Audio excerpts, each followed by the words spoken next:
welcome to Pixelated Audio Episode 12. Today we're going to be listening to music from the John Morris era of Castlevania. This is Castlevania Bloodlines.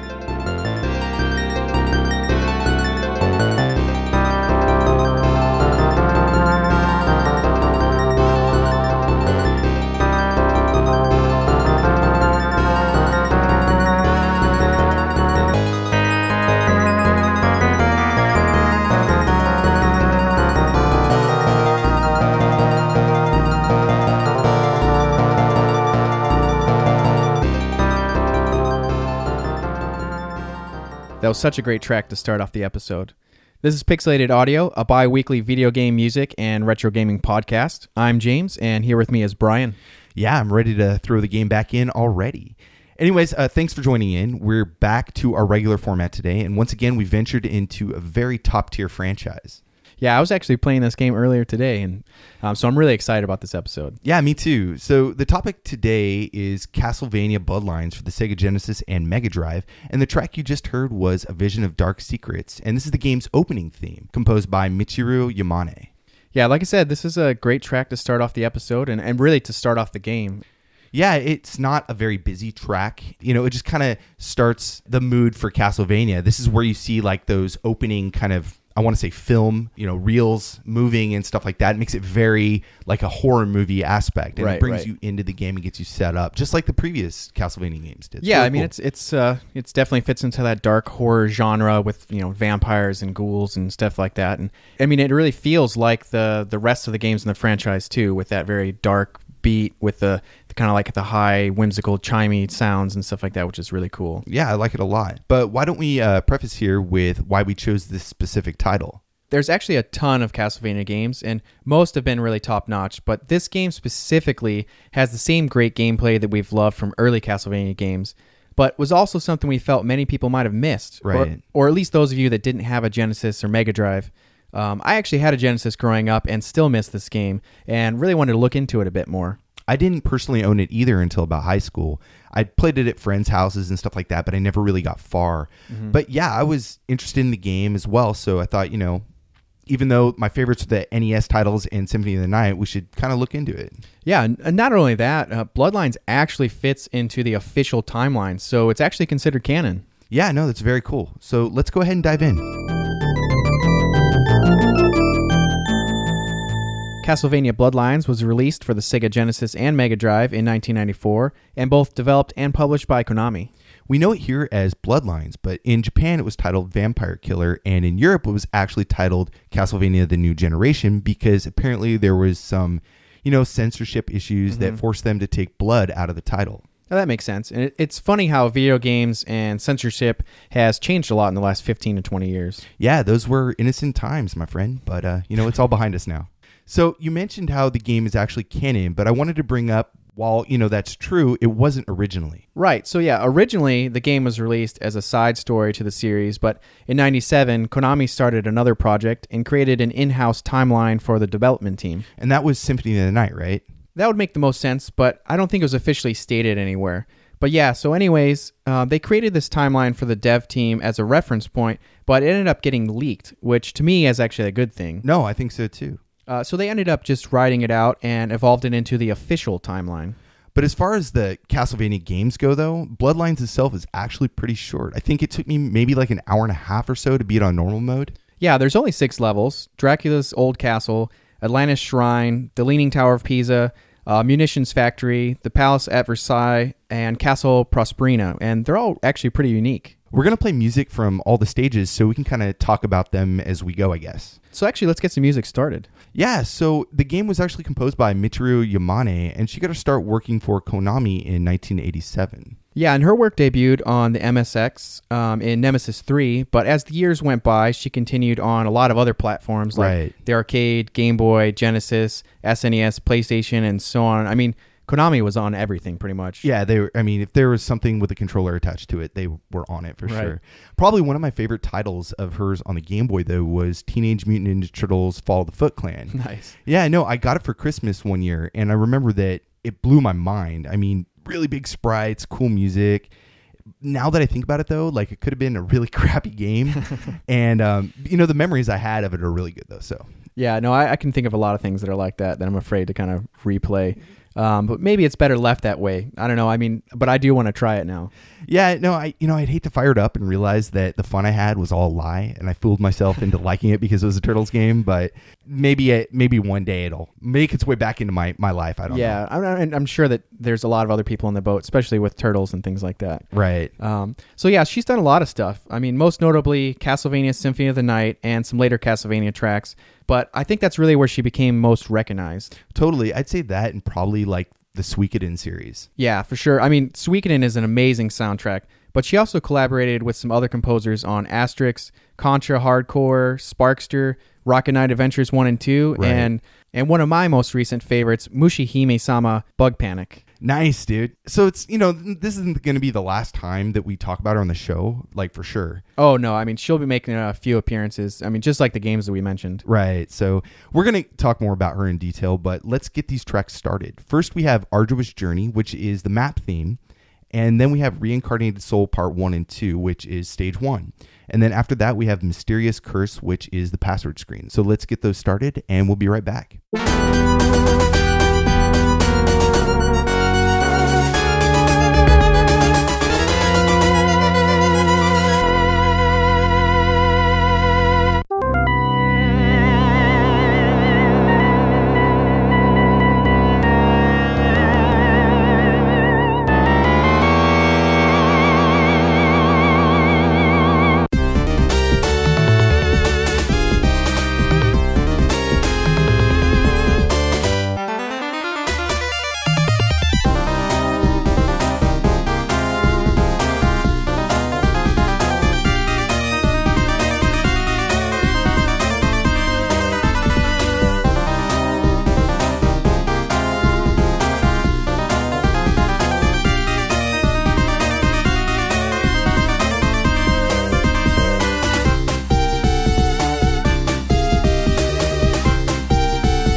That was Arduous Journey, Reincarnated Soul Part 1 and 2, and Mysterious Curse, composed by Michiru Yamane for Castlevania Bloodlines on the Sega Genesis and Mega Drive.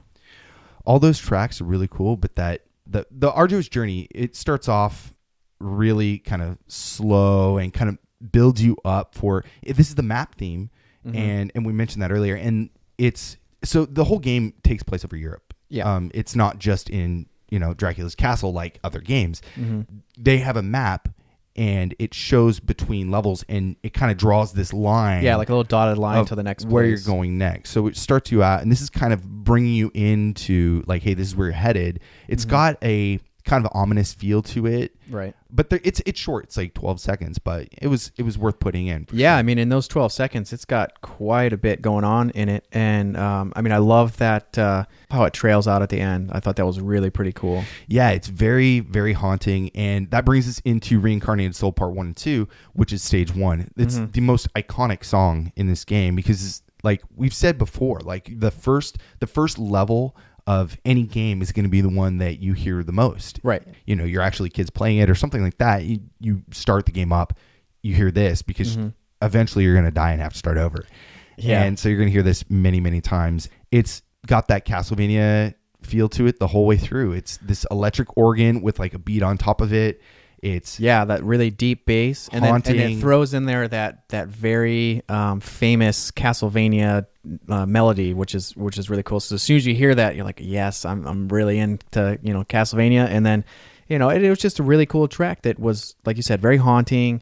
It had a lot of neat progression, and it wasn't just like the same repetitive sound over and over for that, that little over a minute.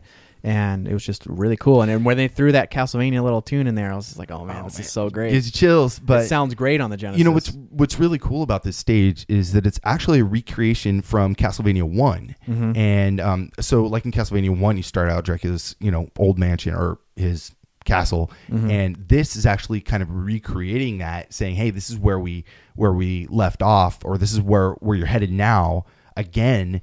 And so you get to kind of re-experience this, because like when I was playing it, I was like, I played this game, but like, man, I know this level way too well. And then I realized, oh man, it's a recreation. Well, and the first level is even called Dracula's Old Castle. So exactly. So, I mean, there were clues, but I didn't really think of it until like, wow, like, oh, it's exactly the same, set up exactly the same. So it's cool. You go into like you go through the courtyard, and then you go down to the sewers to get back up around. It's really amazing how it brought that back.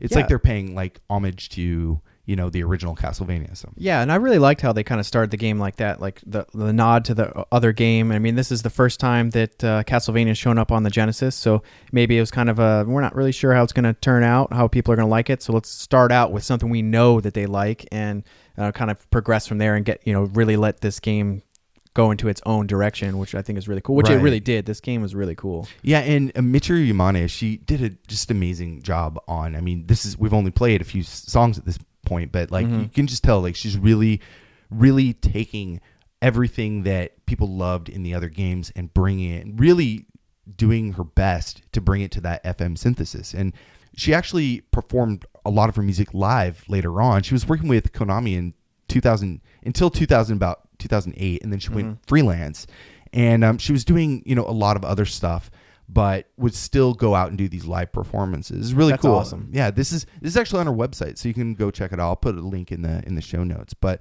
yeah, like I said, as of about 2009, when she was still doing freelance, she actually attended Penguin Ongaku Daigaku to study jazz music analysis. So it's kind of cool. Like you can see that she really appreciates like this music, and she's very talented, and she wants to keep progressing her skills and get further and stuff. So it's pretty awesome. Yeah, and kind of just treat this music as a legitimate art form, which I mean we feel that it is, but I mean there's a lot of people out there that don't.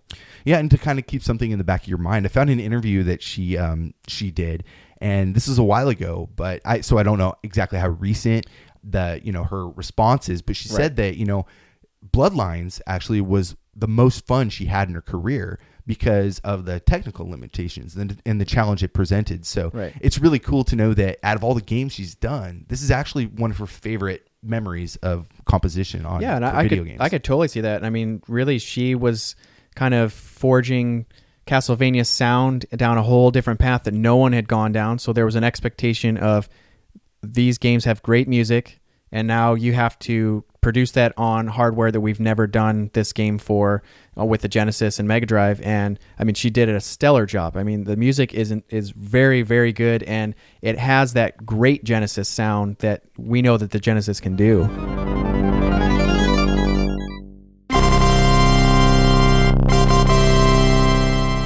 Yeah, so let's go ahead and talk a little bit about the story here. Castlevania games don't have this overly deep story, at least as far as like a single game by itself goes. But they do follow a pretty interesting plot nonetheless, like as a whole. So the game takes place in 1917, which is actually pretty late in the official timeline. Right, around like World War I.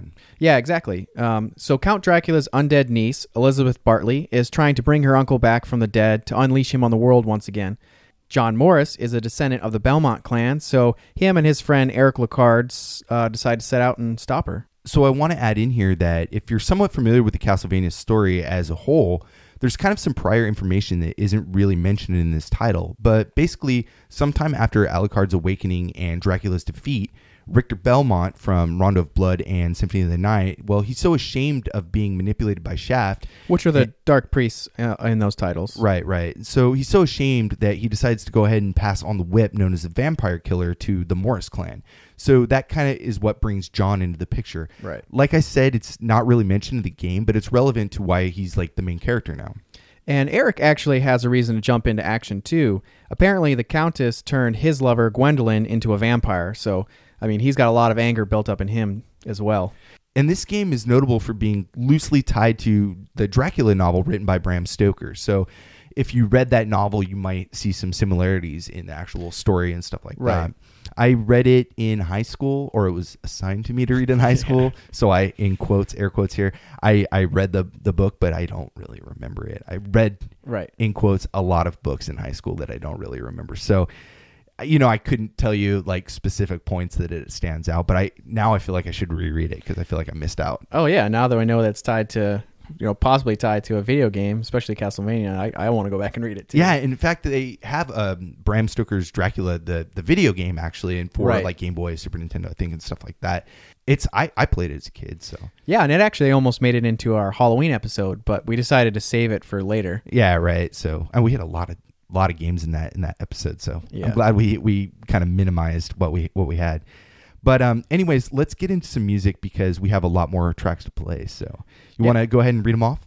Yeah, actually we have a couple more stage music. So we have music from stage 2, 3, and 4, which is The Sinking Old Sanctuary, The Discolored Wall, and Iron Blue Intention. So let's play those and we'll be right back.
That was The Sinking Old Sanctuary, The Discolored Wall, and Iron Blue Intention, composed by Michiru Yamane for Castlevania Bloodlines on the Sega Genesis. Now, we had mentioned that this game is set in the closest to modern times of a lot of the games in the series. It's further back on the timeline. So there's a few games that take place after this, like officially, but it is pretty late in the timeline. Yeah, and to me, the music has, even though it feels very Castlevania, it to me has a bit of a more modern feel compared to some of the NES games and stuff like that, which I thought was pretty cool. I don't know if it's just the way the Genesis sounds, and it kind of makes it feel a little bit more synthesized and modern. But the first track with the Sinking Old Sanctuary, it kind of just reminded me, like, it had a little bit of a hint of a feel to me that it felt a little bit more modern compared to some of the games that I was more known with. Yeah, it's like a lot of the early Castlevania games, it makes you feel like you're sitting in church and somebody's just going to town. Some like 90-year-old woman's going to town on the organ. Yeah. And that's awesome, but it sounds like they brought in this electric bass player, and he was like, oh, let me just jam along with this one. Yeah. And so it's got that kind of church tone vibe, that kind of haunting kind of church tone vibe with this just cool like bass just going up and down, like having a lot of fun with the song. The next track is for stage 3, Discolored Wall. There's like more bells than I can even count in that. It's a lot of chiming bells, and it's a weird track. Like, I was really confused by it because there's a lot of like dissonant tone, dissonant like sounds and different notes that don't go together, but it's like she's playing with like this, I don't know, chaotic sound to try to bring out like there's something wrong here, and there's and it's I kind of felt that too. Like, it almost felt like the notes were having their own type of like battle or war going on, and that's a good way to put it. Yeah, and in the beginning, it almost felt with all the bells and stuff, it felt very dreamlike. Almost like it wasn't quite real, and I think that kind of feeds into that idea of that there's something not quite right here. There's something a little bit off.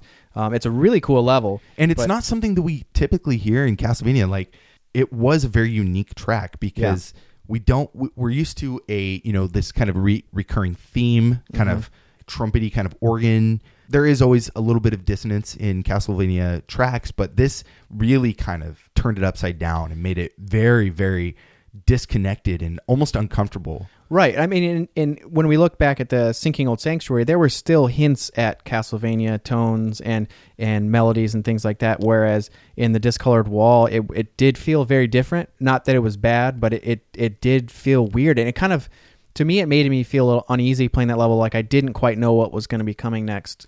Right. And so, the next track, though, actually brings us back to that Castlevania, that sound that we're used to. It kind of we return from that odd dissonant song back to this Castlevania track that we were a lot more familiar, a lot more comfortable with, which is stage 4, the Iron Blue Intention. And I love this track. I thought it was really cool. Oh yeah, I love when that beat kicks in, and it's just such a rad track. And again, like, Castlevania music is all about the electric organ, and Yamane is just really, really utilizing the synthesis, making this track really alive. I think it's really cool. Yeah, and for me, this one had a lot more of a heroic feel to it, but it was kind of like a dark, heroic feel to the whole track, which I thought was really cool. Like, it had that epic battling feel, but it was kind of really dark, which fits into the Castlevania feel. Yeah, and so this level, let's go back actually to the Leaning Tower of Pisa, which is stage 3. Stage 3, yeah. The level itself is actually pretty cool, and the music kind of adds to the weirdness of the stage, because you're climbing up this tower and it's actually swaying. The sprites and the backgrounds are swaying left and right, so you have to kind of figure out how you're gonna move up this, kind of almost endless feeling tower. Yeah, I mean, and it's not like a literal Leaning Tower of Pisa. It's more of like, it almost has a feel of like if the Leaning Tower of Pisa was taken into like a dark dimension like type thing, because there's like rotating staircases, which were really cool. I thought that was really awesome towards the end of the level, where it's rotating and you got all those little like skulls shooting things at you, and you have things flying at you, so you can't just sit still on this rotating staircase because it'll rotate around, you'll fall down. So there's a lot of movement, a lot of chaotic craziness in that level, which is really cool. Yeah, and it was a big change from the level prior to that, which was the Atlantis Shrine, which, we should have brought up beforehand. But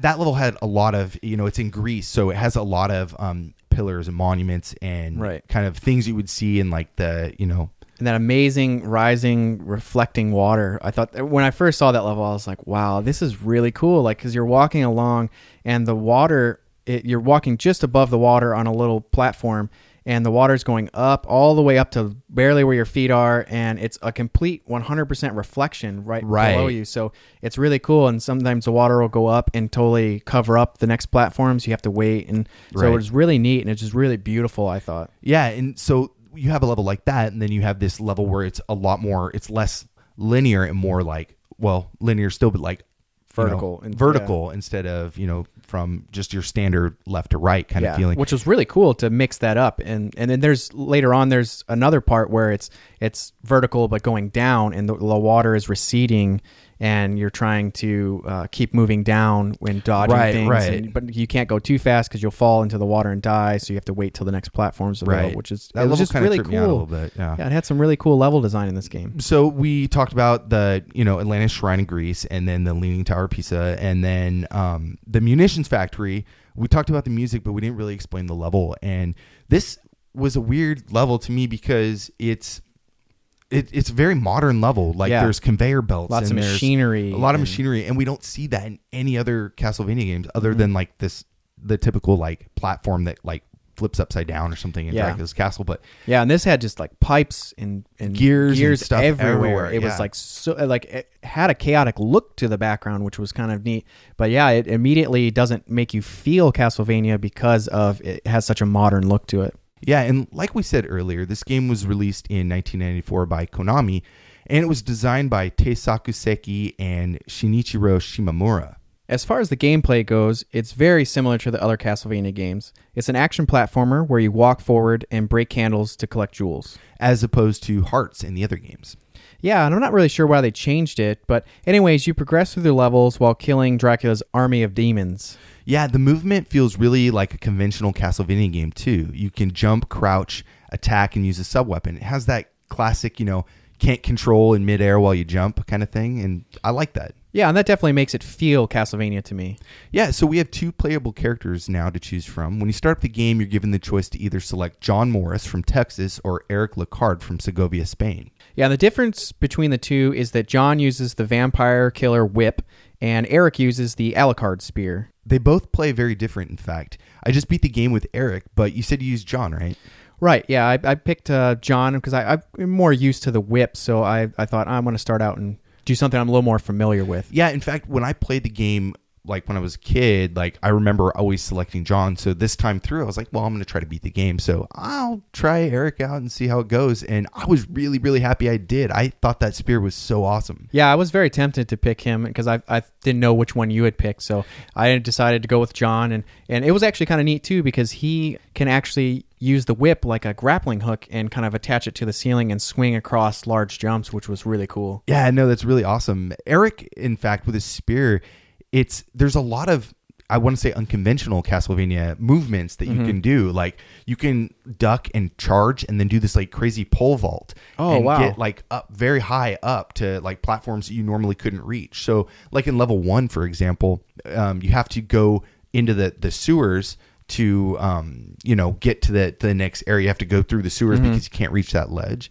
But with Eric, you can actually pole vault up to that thing and just skip that whole part altogether. Yeah, I did notice that there was a bunch of platforms that there was no way that I could get to, so I was wondering what was going on with that. Yeah, and he also has this really cool kind of attack where let's say if you lunge your spear forward, you can only go like left and right with his spear. You can't, and you can duck and attack as well, but you can only go left and right. But if you attack and your spear is like totally thrust outward, you can quickly switch directions. If you use the D-pad and switch the direction, he'll like kind of spin like in a 360, spin his spear around and attack the other direction. Wow, that's pretty cool. And what that does is the spear actually will hit anything in that radius.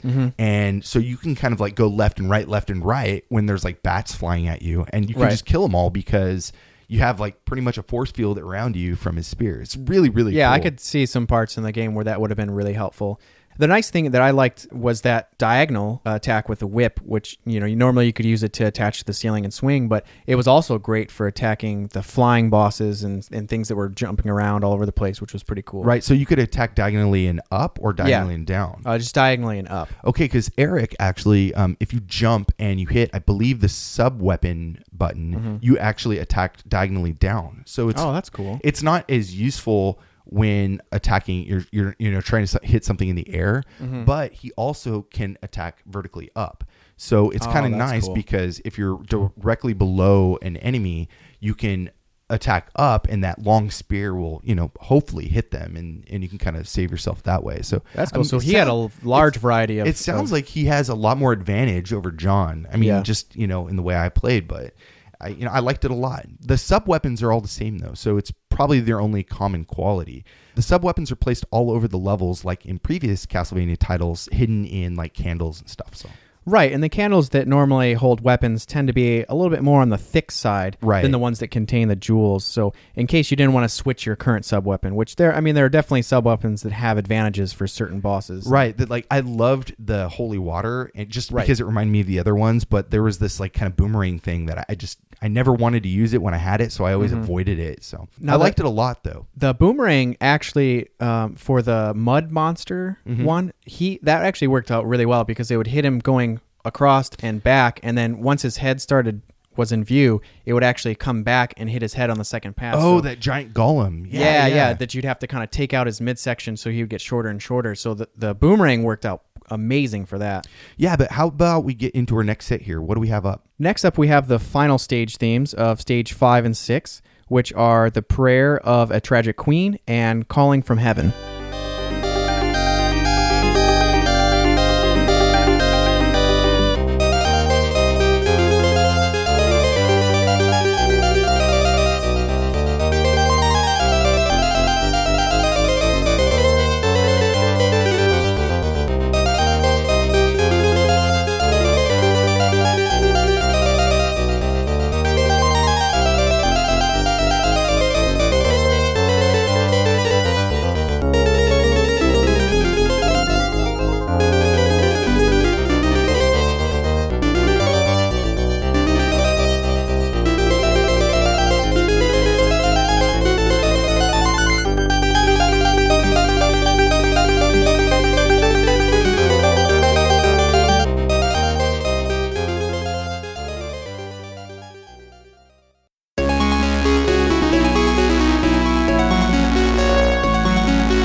That was The Prayer of a Tragic Queen, Stage 5, and Calling from Heaven, Stage 6, the final stage, composed by Michiru Yamane for Castlevania Bloodlines on the Sega Genesis and Mega Drive.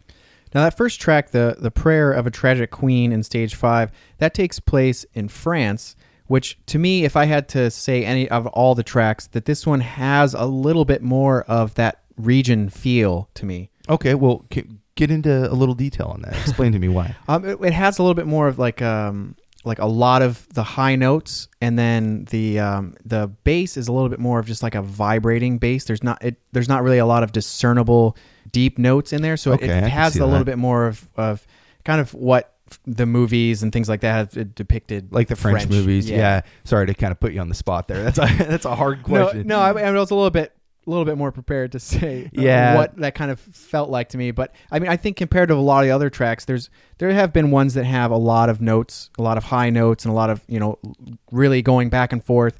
But this one to me had a lot more in that high range, and the bass was just more of like a background noise type thing. Right. I can see that. And this level, the thing that stands out to me a lot, and I remember, is that there's like a mini boss, like a pre-boss, and you play against this.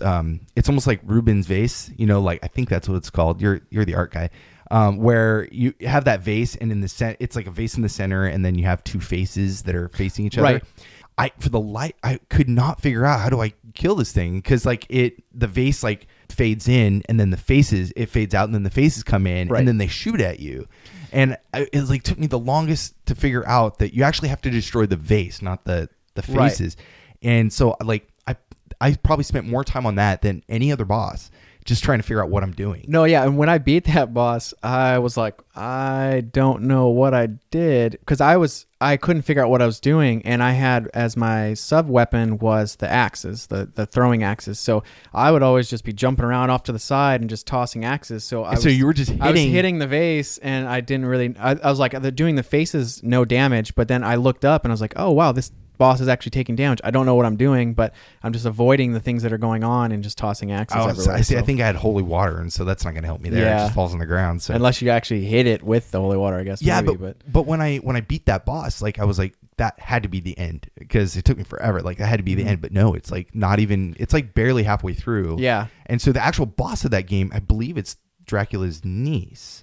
Right. And so she turns into this. It's weird because like you play against her, and you're just hitting this little girl, and she's not really doing a whole lot of movement. She's pretty easy, but then she like transforms into this like Mothra like kind of bug, and like starts going back and forth and shooting eggs, larvae on you. It's really weird. Yeah, and there's like when it flies up, it'll drop what looks like pollen or something, poison or something. Yeah. Earlier in the level, there were these giant flowers that could drop poison on you, and it would cause your direction buttons to invert. So hitting right would make you go left. So when that boss came, I was like, okay, these things are just going to make it harder for me to fight the boss, because I'm going to hit right and I'm going to go left.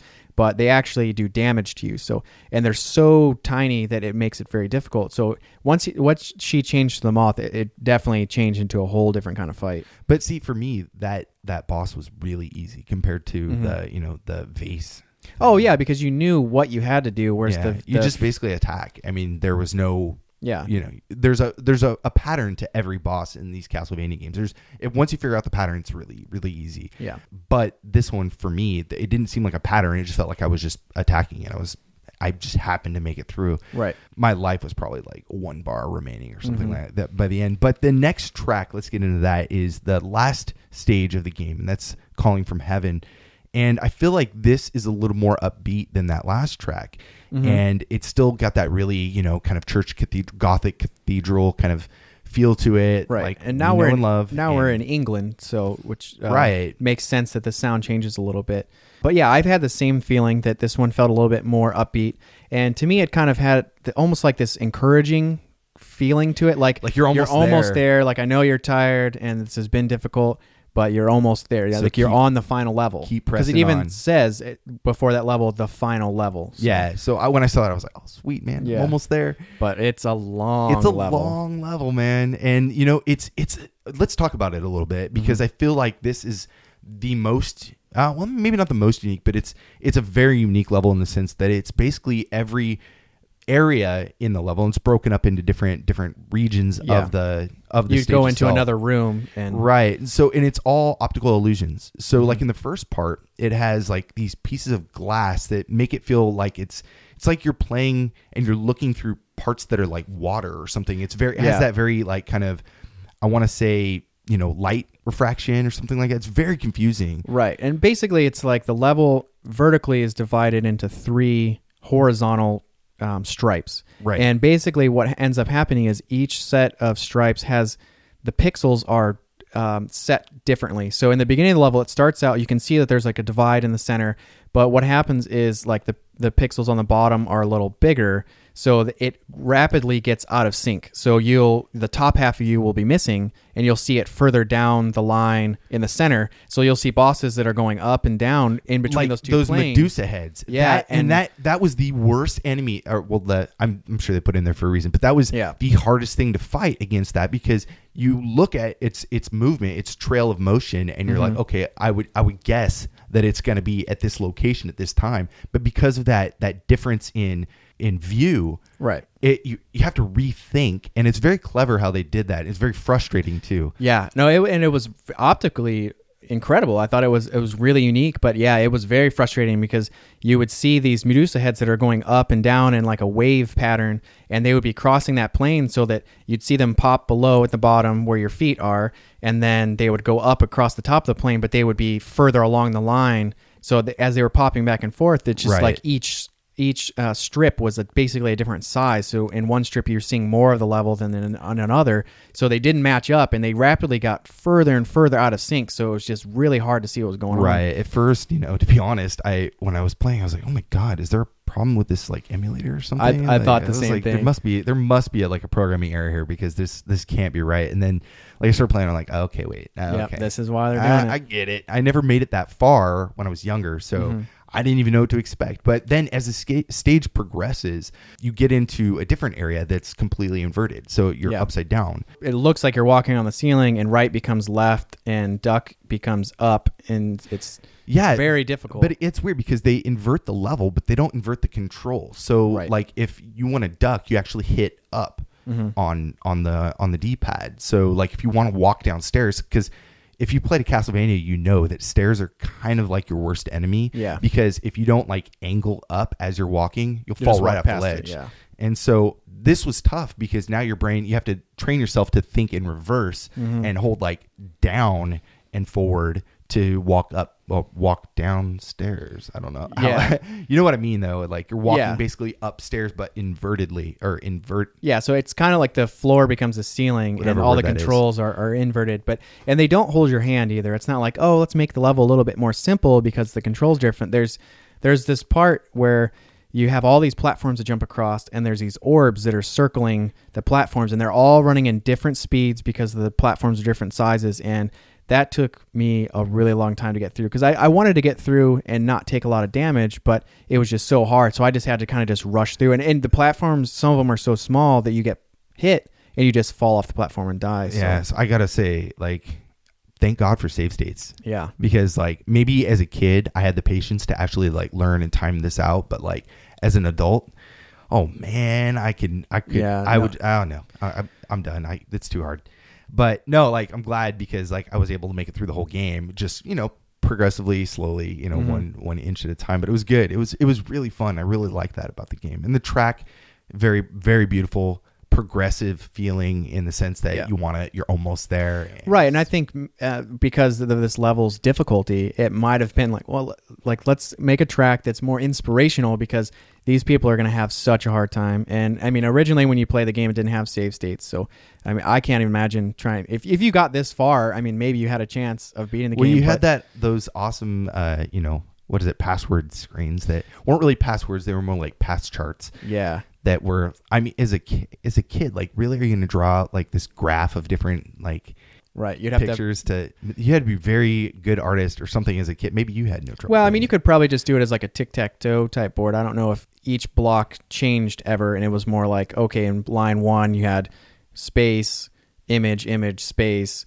But I mean, yeah, it was like 15 lines of image tiles. Yeah. And I don't think our listeners are going to quite understand it. You're going to have to play it and it's hard to explain. Yeah. Or at least Google a picture of it because maybe we'll put it in the show notes. How about we do yeah, that? That's a good idea. Yeah, but the nice thing about that would be you wouldn't write it down anywhere and lose it because would take up the whole sheet of paper instead of like writing down a line and it's like, oh my God, where did it go? I lost it. I used to like, when I was in my destructive stage, I used to like write passwords. I remember me and James Swindle, my other buddy, we used to write the passwords to Simon's Quest like on my wall. We just write it in like pen on the wall. And I think until my like dad repainted the room or whatever, like there was like still like my Castlevania save points like all over the wall, like all the passwords. Well, I mean, unfortunately, they don't make booklets anymore, but booklets used to have that space in the back for, and I always would like, oh, I just got a used game.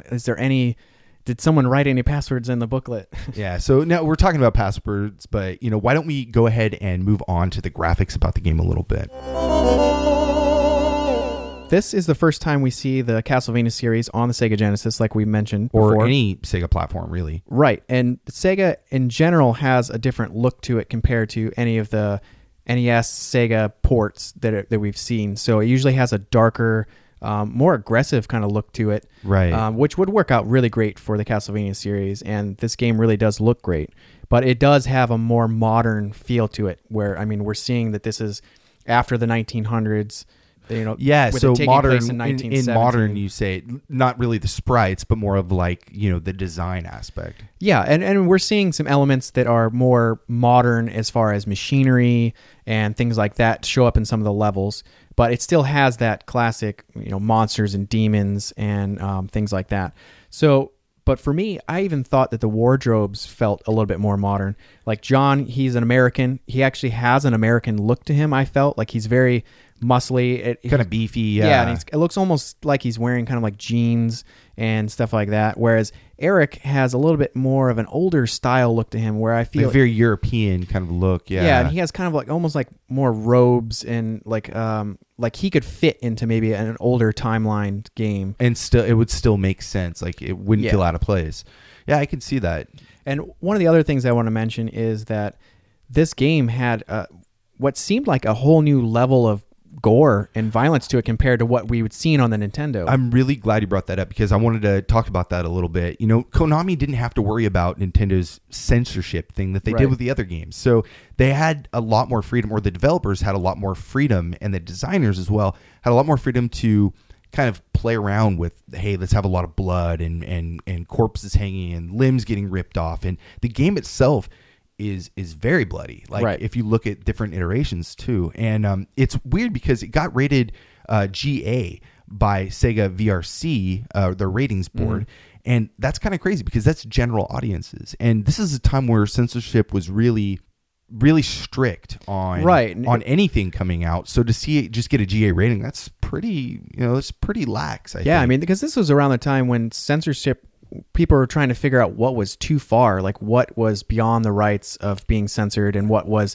kind of ruining art or things like that. And I mean, to be labeled as general audience, I was pretty amazed to see. I thought this would be something like teen or whatever their rating was for something that's for more mature audiences. So to kind of put it into like a perspective here, the Japanese don't seem to censor anything. They just whatever, and the bloodiest version, I played the first level of each of them, the US version, the Japanese version, and the European version, just to kind of see the differences.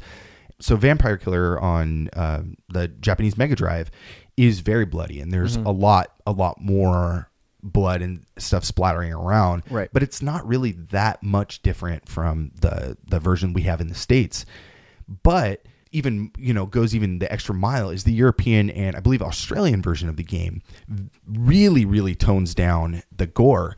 And I mean, they changed the name, the title screen even. So like our version of the title screen has like Castlevania with like a pool of blood at the bottom and like bones and like skeletons and stuff, and dripping blood from the title Bloodlines. Whereas the European version, they actually took all that out. It's water at the bottom. There's no dripping blood. It's just water. So unless you actually played the European version, you wouldn't notice this. But like in that version as well, I ran through as John and noticed like when I was hitting corpses and zombies and stuff like that, they were kind of just falling over. They weren't like splattering blood all over the place. But the American version is extremely gory in comparison to that. So, it's closer to the Japanese version, whereas the European one kind of really tones it down. But it's something that you would kind of expect with them changing the title so much to take out the word blood, that they would also really tone down the amount of blood in the game, which is unfortunate for this type of a series where it's very violent. It's very, people are getting murdered. I remember even seeing what looked kind of like crucified corpses hanging, that their lower limbs were removed and they were dripping blood. And I mean, there was actually a surprising amount of blood in this game. It looks like they did chop out some of the atmosphere, but at the same time, the gameplay is the same. So at least they got to experience that, and that's the meat of the game. So it's cool. It's unfortunate that wasn't in there, but at least they got the game. So that's important as well. The graphics, I want to say that it doesn't look as good as Super Castlevania, because I did play that significantly more than I played this, and I have the cartridge for that. So I know it very well. But this game, so it's weird because it doesn't look as good as Super Castlevania, but it actually came out much later. So Super Castlevania came out in 1991, I believe. Right. This came out in 94. So 3 years difference, and there's almost kind of a downgrade in graphics. But at the same time, the gameplay is so well done that you almost don't care anymore. Yeah. I mean, and we talked about something along those lines with our Teenage Mutant Ninja Turtle Tournament Fighters episode, because we had the game come out for the Super Nintendo and the Sega Genesis, as well as the NES. But there was a really big graphical difference between the Super Nintendo and the Genesis, where we felt that the Genesis, it didn't have quite as good of a look to it. It wasn't as polished. Yeah, and so we're seeing that again with this game. I mean, it could be something along the lines that this is the first time this artists series, or what have you. It could there could be a lot of factors in there. We should look more into it, but But I mean, it's definitely worth noting that with that amount of time that's passed, that Super Castlevania looked better visually than this one. But this game is still a beautiful game. It's not that it looks bad or anything. It doesn't look bad at all. We're talking a lot about, comparison here, but it's still an amazing, I would say, play it. But, we're going on pretty long here. So let's get into our next block of tracks. What do we got? So next up, we have 3 boss tracks. We have Messenger from the Devil, The 6 Servants of the Devil, and The Vampire Stomach, which is the final boss theme.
So you just heard Messenger from the Devil, The 6 Servants of the Devil, and The Vampire Stomach, which is the final boss theme composed by Michiru Yamane for Bloodlines on the Sega Genesis.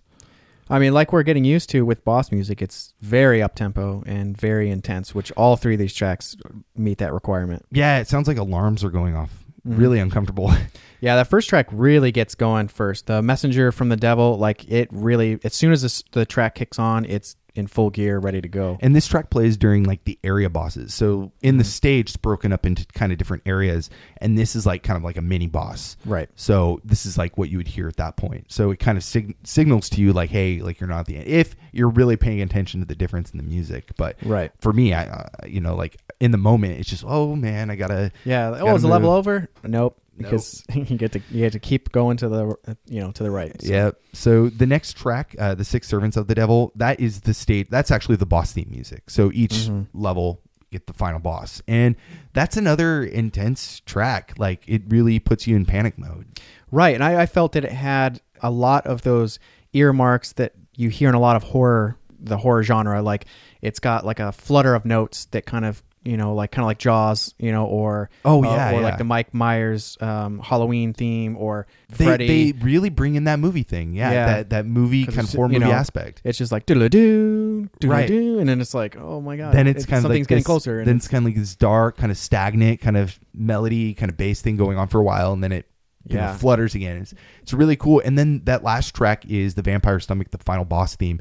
At the end of the game, you finally take on Dracula. And it's an intense fight. He goes through 3 different transformations. Right, and that's exactly where I am actually right now. I fought Dracula for the first time today. For the listeners, for the sake of our listeners, I'm going to spoil it a little bit for you. That's fine. But Dracula changes. He has 3 different forms. He starts off as his human-like form, his kind of humanoid form, like Dracula. Yeah, the classic Dracula look. Like we know. And then he changes into this like demon. Kind of like a Reaper. Like almost like a Reaper, like a gargoyle kind of thing. I'm trying to remember now. But yeah, it is. He has that kind of smaller form and, shoots stuff all over the place. And which you is have to where kind I'm of at. jump and dodge. And then you get the final transformation, which is... I actually believe there's one more. I think he transforms into a bunch of bats, and there's like a bunch of different light. Did you get to that point? Where there's light and a bunch of bats? Yeah, where like the bats all kind of form together. Oh, that's in the first one. That's when. Okay, that's when right. Dracula's moving around, instead of like sliding to the side or moving around, he kind of like teleports, and there's like a beam of light. Right. The bats kind of all go to the light, and then he's reformed. Yeah, I'm getting him out of order now. Like it was too intense. Like it was too traumatic. No, it's intense. I mean, I literally just did this right before we started recording. Right. So the last form though is like this huge giant like dragon kind of gargoyle, just massive sprite, takes up like a third of the screen and lights like the background lighting. You're no longer in the castle. You're just like out on top of the castle. I think it's on top, and you're just basically doing whatever you can to survive. At that point, it's no longer like, how do I kill this guy? It's just like, oh my, I have to avoid everything he's doing. Yeah. And it was really intense, but the track itself is there's a lot of deep bass, like drums, deep like electric bass. It still has that high kind of flutter that you hear in the other ones, but it's very intense. Yeah. And it's a fun track because it really puts you in the sense like, this is it. Like, I'm almost done. And yeah, I mean, like other Castlevania games, you get to Dracula and that's it. I mean, you know you're there, but you're in for the biggest fight that you've gone through in the entire game. So I want to say that this, after beating it, I felt such a sense of accomplishment. I was like, oh man, that was so good. That was so good. I'm almost there to getting that sense. Well, after we're done recording, you go pop it back in and finish it up.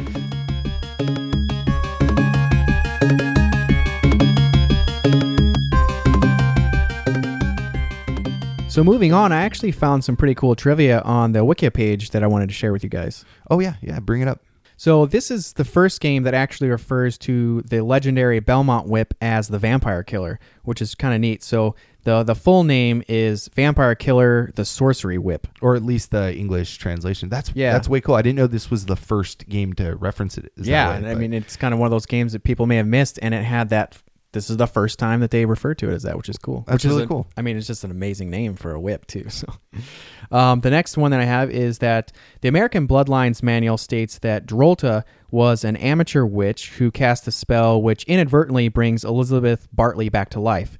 And, as we stated before, she's the one that's trying to bring Dracula back to life to kind of unleash him on the world. But in the Japanese game, they actually have a different role for Drolta. She plays a lot more of a prominent role as a dark sorceress who intentionally resurrects Elizabeth. Okay, so before in the English manual, it was more like this just kind of accident. This kind of happened. I'm kind of new to this, so whoops. Whoops. And in the Japanese one, I wonder why they changed that. It doesn't seem like, maybe it was an error in translation, or possibly, or I mean, they may have wanted to, maybe they did it the first time and it didn't quite have the same feel that they wanted, so maybe when it came to the US they wanted to make it more of an accident, like that this whole mission starts out, instead of it being like a whole chain of events that's set in place on purpose. Right. No, that's interesting. And finally, I have that the Belmont Warrior and the woman shown in the intro are most likely a reference to Trevor and Sypha or Simon and Serena.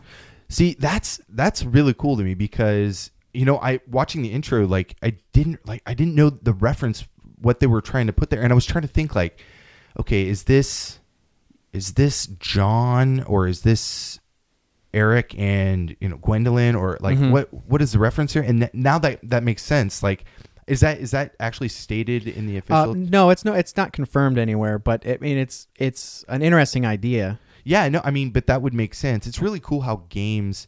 This is what I love about games and video games in general, is that there's a lot of kind of gray area, and it leaves a lot of room for us to kind of come up with our own kind of ideas and thoughts and our own kind of plots and ways to kind of fill in those voids. Right. I mean, because in these retro games, they don't have a lot of room for storytelling elements. A lot of people aren't going to want to sit and read a ton of text. But I remember the first time, especially with Castlevania, that I realized that there was such a deep story. Is I remember you and I were sitting down and we were playing, trying to just really quickly run through Castlevania 2. Oh, Simon's Quest, yeah. Yeah, Simon's Quest. And we were looking at some of the walkthrough. And, I mean, all the towns have names.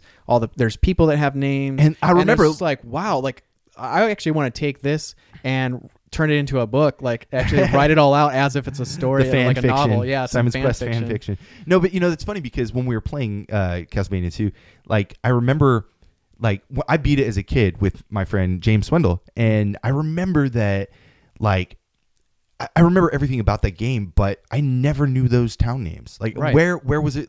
Where was it listed? I had the manual. I don't remember seeing it in there. So It's really weird that there were. I mean, everything had town names. All the NPCs that you run across, like they have names. They have there's names for the bridge, the boat, the river. Like they all have names. I didn't know where it was going. I just kind of went left and right until I figured out what to do next, and that game was hard. So. Yeah, no, that game definitely, having a walkthrough makes it way easier, even though it's still really difficult. But I mean, like we said, that's such a great thing about retro games, and it helps keep them alive because new generations can sit around and kind of nerd out and just talk about like, oh, this is how this is related to this, or this is my idea on this whole canon of things. I mean, you hear people talk about Zelda like that, like in Majora's Mask is Link dead? And, people just kind of hypothesize about all these different things, and it's just kind of neat. Yeah, no, I like that. And we actually do have some more music to play. It's kind of different from the other tracks that we have, that we've played at this point. Mm-hmm. So let me actually explain a bit. So when you start the game up and you're at the title screen, you can go to the options menu and play, all the stuff in the sound test. And there's a lot of extra tracks in there that aren't anywhere in the game. So it's really cool. So in this block, we're going to play some classic tunes. It's Beginning, Bloody Tears, and Vampire Killer, which are all, it's really cool because they're all themes from the first 3 games on the NES. Nice. Yeah, so it's really cool to hear them ported over to the FM synthesis. And then following that, we have the theme of Simon, which is from Super Castlevania. So it's really weird that we have that in the sound test as well. You hear this in the game actually right before you face Dracula. So it's they popped that in there, and I remember when I heard it, I was like, oh my god, this is the theme of Simon. Like that's so cool. And that, like, if I had my own theme music, I would want it to be Simon's theme. Like if I could just walk around the city and just like have music that was always playing around me, like what is that Family Guy when he has his own theme music? Yeah. I would want this theme to be my theme music. Nice. It's definitely kind of depressing though, but it's a good track. So let's get those started, and we'll be right back.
Those were the reimagined classic tunes called Beginning, Bloody Tears, Vampire Killer, Theme of Simon, composed by Michiru Yamane for Castlevania Bloodlines on the Sega Genesis and Mega Drive. Holy moly. That's so awesome, so nostalgic, and hearing it through the FM synth is way cool. No, I mean, they picked 4 of some of the most amazing tracks that you could have, and like you said, hearing it through the Genesis is amazing. Like it's such a cool, like, hearing that we know what song it is, but it's just a little bit different. Yeah, and the Theme of Simon, we were talking about it because we know the Super Castlevania version so well, and then when you hear this, it's still so awesome, but like it does have a different feel to it. Like we were saying that there's a lot less percussion. It's a lot less fast-paced moving than its Super Nintendo counterpart, but it's still in its own way is really, really rad. Yeah, no, it's still an amazing track. But I was there was some parts that I was like really kind of missing. Like in the original one, there's like this track that's in there that's kind of, it almost sounds like a choir, like someone like going like, oh, and to me that always reminded me of like how you'd see in horror movies, like when people would be getting like stabbed or something, like they would have, there would be like some type of like sound effect like reoccurring like with every stab, just like and it kind of like reminded you that it's like it's aggressive, and that sound was just really cool to me, and they downplayed it a lot in this Genesis version, which kind of made me a little bit sad, but the track on its own is still just so amazing. And the thing is, what really blows my mind is that these didn't even need to be in the game. Right. Like they didn't even need to be in there, but Yamane, she really loved, I think, the tone of, or those themes in the other ones. So she just wanted to, I think she was just playing around. Like I think this is kind of her idea of a joke. Like, hey, you want to listen to these tracks? Then I'll put them in. Like I'll kind of port them over in my own way. So right. And for me, one of the thoughts that I had was maybe that since this is on the Genesis for the first time, that there may be some people out there that never had a Nintendo, that maybe their first game system was a Genesis and they had never played Castlevania. So it's like, these are like, if you like this game, if you like Bloodlines, there are many more games out there, and this is some of the music from those games, and it's just like, whoa, like that is nuts. All the kids in the schoolyard are like, oh man, I love this song so much, and you're the Genesis kid, and you're like, oh, I don't know what they're talking about, and now you know. Yeah. Now you know. So no, it's really cool stuff. And actually, I know we just had a block, but I have one last track I really want to play, and this is actually from the staff roll, and I think it's pretty cool. It shows a lot of like diversity in what Yamane does and what the game actually has in it. So nice. I mean, like I mentioned before, I haven't beat the game, so I haven't listened to the staff roll yet. So I'm really excited to get this one started. Yeah, the track is called Requiem for the Nameless Victims, and it's a pretty mellow track. So let's get it started.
Yeah, I'm glad you added that in there. That was very cool. That was Requiem for the Nameless Victims, composed by Michiru Yamane for Castlevania Bloodlines on the Sega Genesis and Mega Drive. And one of the neat things that I liked about this track was the name. And to me, I thought it was kind of cool to think of the Nameless Victims being the people that worked on the game while the staff roll was going. So all the composers, the designers, all the stuff like that. Lead engineer. It was cool. I like that. And it's really cool. I know you haven't gotten there yet, but like the sprites, so it shows all the bosses in the staff roll, and it shows their names as well. So nice. You get to see Dracula at the end. It's really cool. But what a change of pace from what we've heard in the game so far. So it's really cool. A lot of diversity. I like it a lot. Yeah, I mean, it's almost like the game was the storm, and now the sun's come out. So it's kind of neat. Very cool. So today we covered Castlevania Bloodlines, talked about the composer Michiru Yamane a little bit, and we had a lot of fun doing it. Yeah. And like normal, you can check us out online at pixelatedaudio.com, where we have all of our show notes and all the tracks lists. You can leave comments. It's a great way for us to hear your feedback, which we definitely love.